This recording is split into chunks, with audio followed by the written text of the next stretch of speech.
I really want to talk today about the importance of innovation in agricultural science.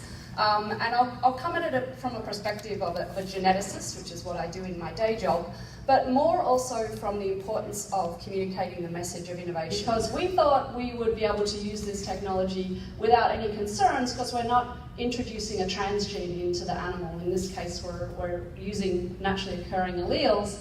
But in 2017, just before the current administration took office, the FDA announced that they're going to consider all animals with intentional alterations to be drugs.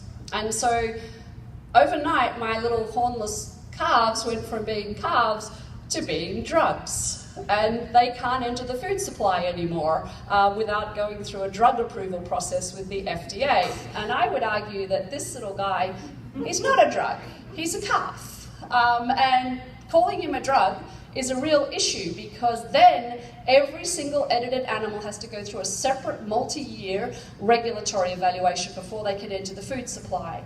And that's a non-starter for agriculture.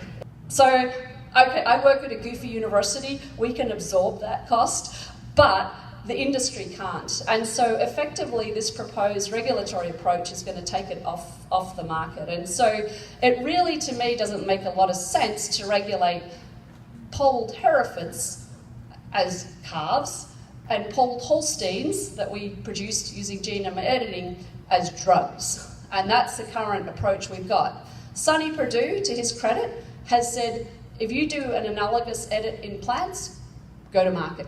There's no novel risks being introduced when you're doing something that could have been done using conventional breeding.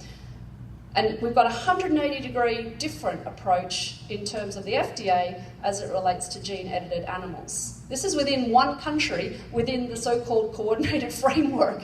And so in this case, it's not even yet the activists pushing back. This is our own government that is proposing these kind of regulatory approaches that are really out of sync with what the rest of the world is doing as it relates to this technology.